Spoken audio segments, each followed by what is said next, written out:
anggota yang kedua, membasuh anggota yang kedua sebelum sempat kering anggota yang pertama. Itu maksud al-muwalah. Bahasa Arabnya tak ingat. Maknanya al-muwalah ni kita membasuh anggota seterusnya sebelum sempat kering anggota yang sedang dibasuh tadi. Kita dah selesai basuh tangan, maka teruslah basuh sapu kepala. Dah selesai sapu kepala, sambunglah pula basuh kaki. Tak payah tunggu lama. Kalau kita jaga turutan itu dan kita jaga tempoh masa itu, dikira kita dah buat perkara yang sunat dalam berwuduk. Jadi kalau kita nak basuh 2 jam, nak berwuduk dalam tempoh 2 jam, sah istimewa tak macam ni. Ada setengah mazhab yang mewajibkan muwalah ni. Kalau Imam Malik mewajibkan untuk mesti turutan. Kalau kata basuh sekat-sekat, basuh tangan, basuh muka, kemudian sapu, basuh tangan, sapu kepala, kemudian sambung pergi buat benda lain dulu. Kering berapa orang anggota ni? Terpisah dengan tempoh yang lama. Kena start balik daripada awal. Kalau ikut pendapat Imam Malik lah. Tapi kalau mazhab Syafi'i, asalkan debu yang warna putih, debu hijau tadi dah hilang, muka dah hilang, tangan dah hilang. Lepas tu nak rehat. Sebab apa? Sebab tajalah hari ni ayat kena potong. Telefon lah apa yang jabatan bekalan air ke apa, telefon yang potong ayat ni baru bayar saja kan. Kita nak tambah sejam ni kami sampai. Sementara tunggu sejam tu, lepas sejam air dah sambung balik. Ketika tu boleh terus sambung anggota yang belum dibasuh. Itu masuk al-muwalah di sisi mazhab ini cuma sunat. Jadi jangan buat lah. Jangan buat belakang. Tak masalah dia kena faham ni. Ustaz, kelak ada tatbiki dia, ada praktikal dia. Ada masa-masa tertentu ketika kita tengah berwuduk, air boleh habis. Sebab kita tak terbayang, sebab kita duduk tempat yang negara kita Malaysia air banyak. Ada setengah tempat yang kalau orang pergi padang pasir, jumpa air sikit, selesai. Kemudian nak pergi tempat lain yang dia tahu ada air pula. Jadi terpaksa pisah-pisah anggota wuduk tadi. Jadi yang ni akan menunjukkan kata bukan sia-sia untuk kawan kita bincang. Okay. Al-muwalah.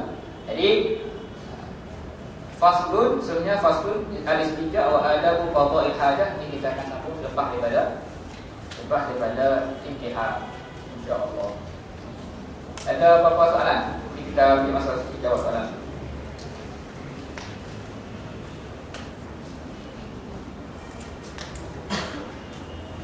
Kalau mulakan wuduk dengan basuh tapak tangan, bila nak niat? Ni, terima kasih. Anda dah sebut tadi. Masalah an-niyah dalam di sisi Imam Syafi'i, niat yang menjadi rukun, niat yang fardu itu mesti wujud ketika basuh muka, permulaan basuh muka. Untuk basuh tangan pula, basuh tangan tu ketika tu perlu ada niat untuk dapat pahala. Untuk dapat pahala basuh tangan wuduk tadi. Sebab basuh tangan yang basuh tapak tangan tadi boleh jadi basuh saya saja.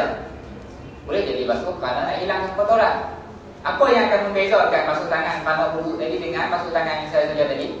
Yang membezakannya apa? Yang membezakan niat lah. Jadi ketika tu niat berwuduk, ketika tu kalau wuduk niat berwuduk ketika basuh tangan tadi akan dikira lah basuh tangan tadi, dikira start lah wuduk kita.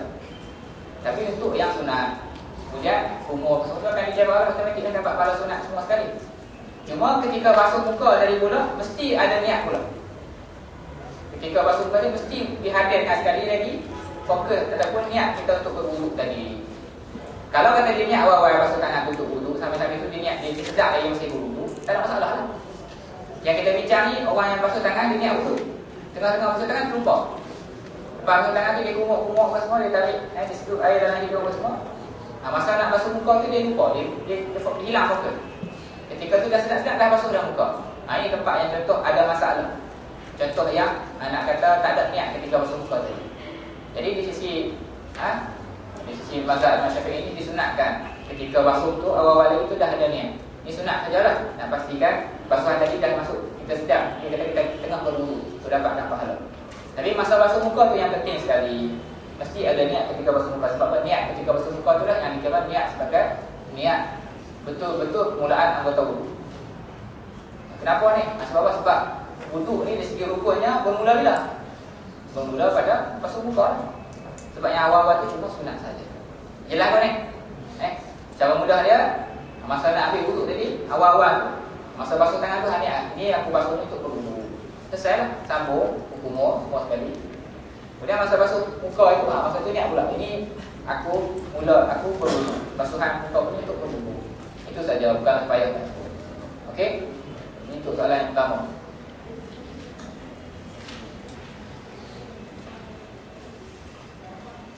Macam mana basuh kaki 3 kali? Tak faham soalan ni. Basuh 3 kali kan? Macam mana basuh kaki 3 kali? Ada orang kata basuh sekali, tapi selama 3 selawat. Lagi tak faham. Dia untuk air yang mengalir. Faham? Air mengalir macam air pipe lah, ataupun air sungai. Disebut kiraan atas di. Kiraan 3 tu dikira secara anggaran. Bukan mesti masuk kaki. Kita masuk kaki tepi sungai. Kita nak masuk kaki tepi sungai. Bukan mesti masuk kaki tu masuk cabut. Masuk cabut tak. Dia kata dengan anggaran. Bila air mengalir itu seakan-akan satu aliran tu akan dikira sekali. Anggaran lah. Begitulah juga dalam masalah pipe yang kita tengah guna sekarang. Air itu sentiasa mengalir. Jadi basuhan dia dikira kali dengan kadar anggaran lah. Anggaran tak mesti kata basuh tutup pula pipe dulu sekali. Tutup buka pula dah. Ini paling komik lah tu. Okey. Seterusnya soalan ni,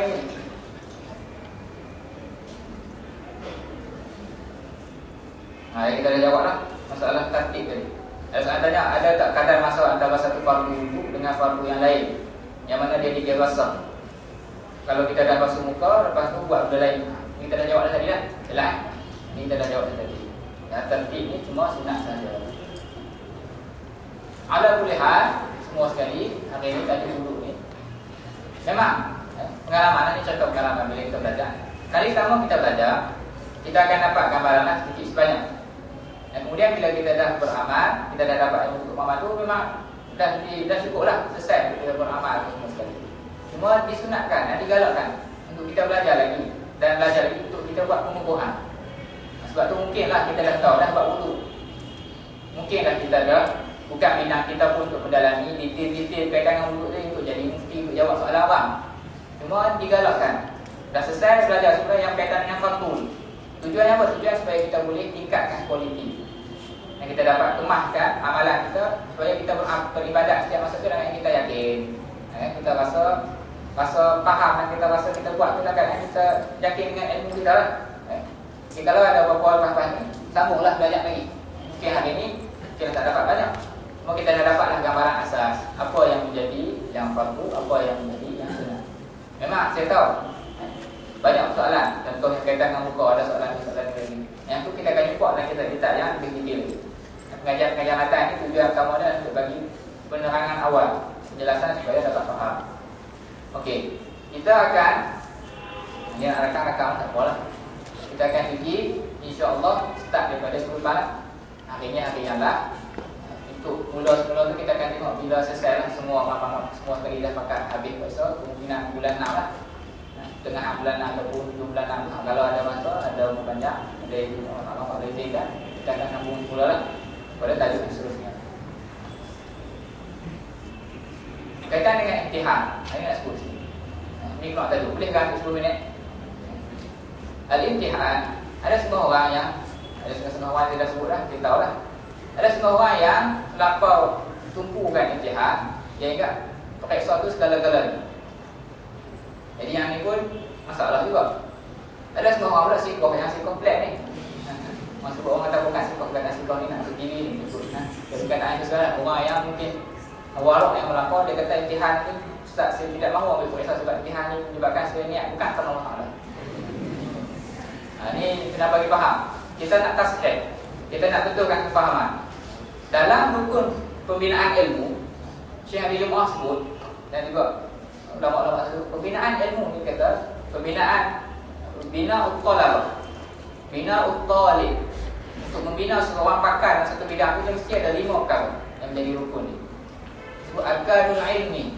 Rukun ilmu itu ada 5. Yang pertama, al-ustaz, guru, orang yang berkeahlian dalam bidang tu. Rukun yang kedua disebut al-talib. Yang kedua mesti ada murid, mesti ada pelajar.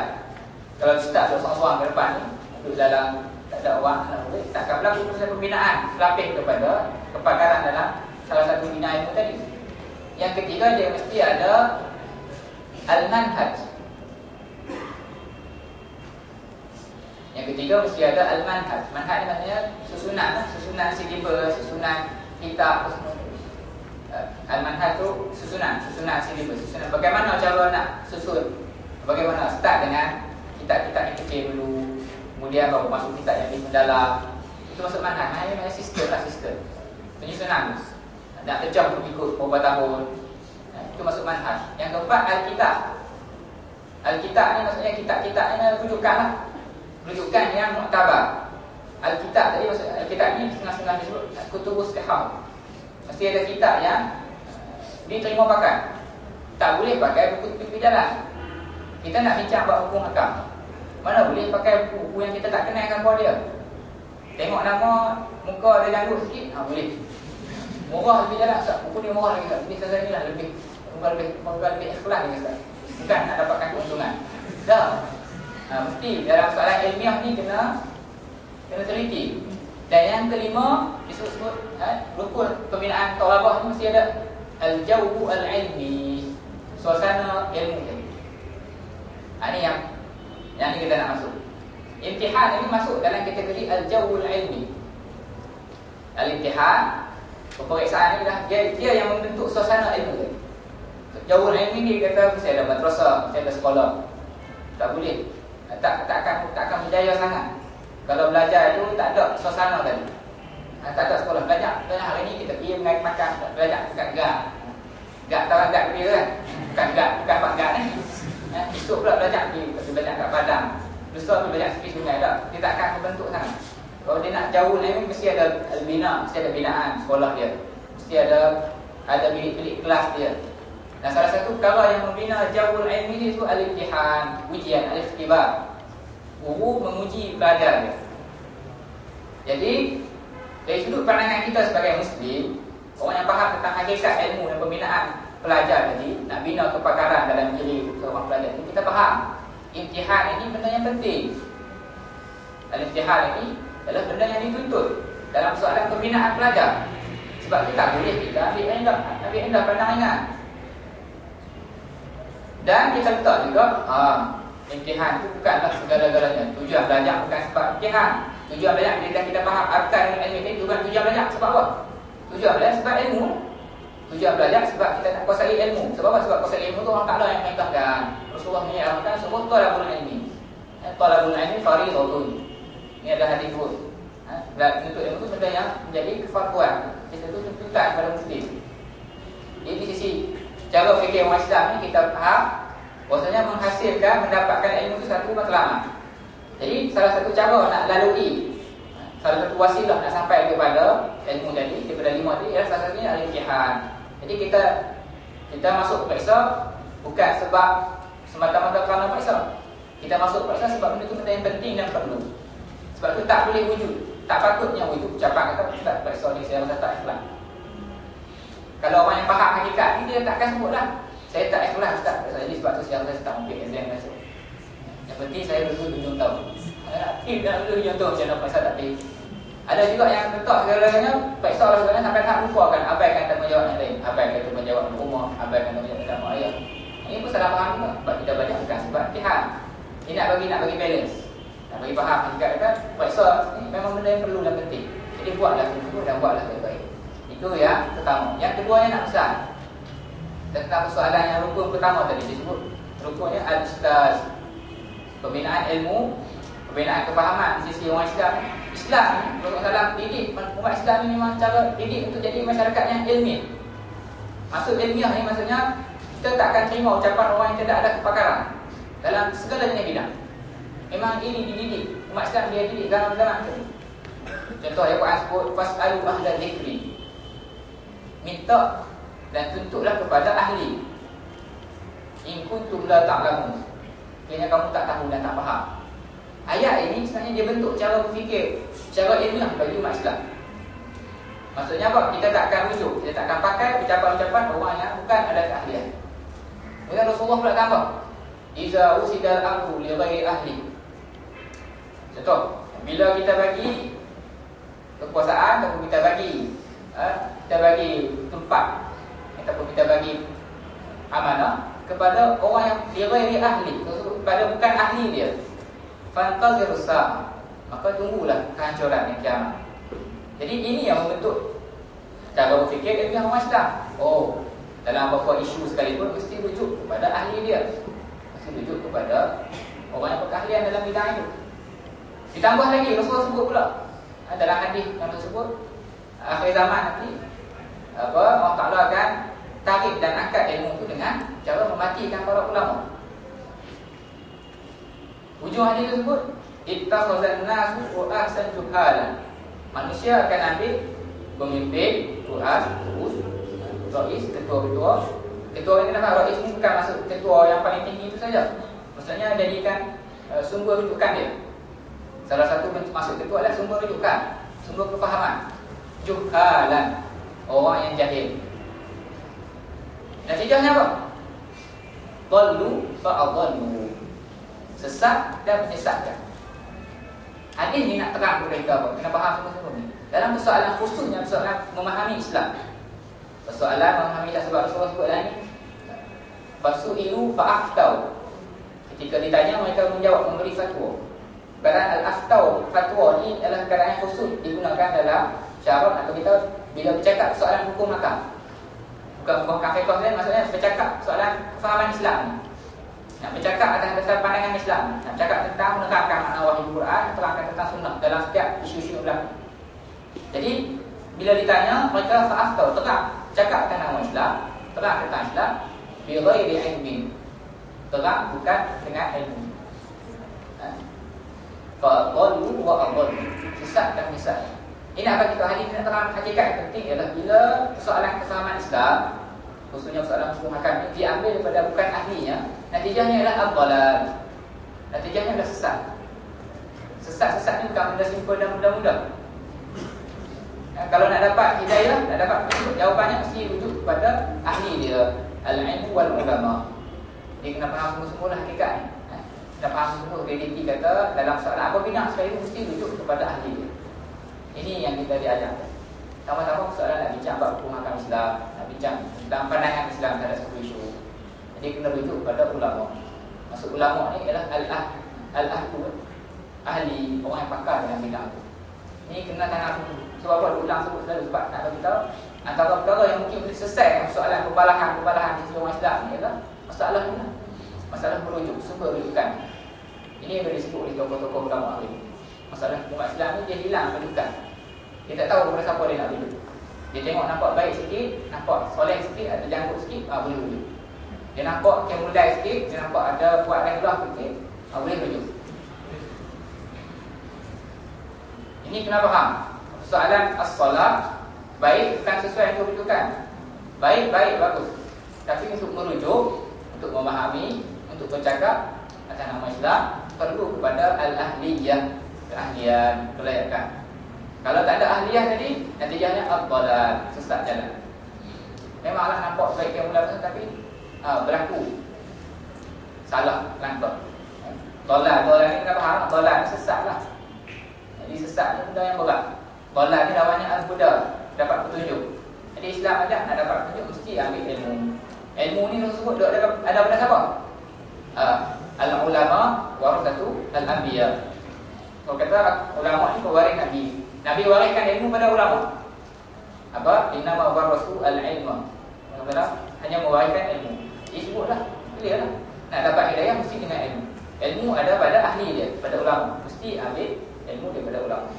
Kalau ambil kefahaman, ambil daripada orang yang bukan ada keahlian, maka ini akan bawa kerosakan, akan bawa kesusahan dan juga bawa kecemasan dalam masyarakat. Aku qawli hadza wa astaghfirullahal azim wa lakum. Nafa'u insyaallah dalam imtihan membuat soal lepas. Allahumma shalli ala sayyidina sayyidina Muhammad wa alihi wa sahbihi wa sallim adada ma'lumatika wa midada kalimatika kullama jazaaka dzakiruna wa Allahumma shalli ala sayyidina ashabi makhluqatika sayyidina Muhammad wa ala alihi wa sahbihi wa sallim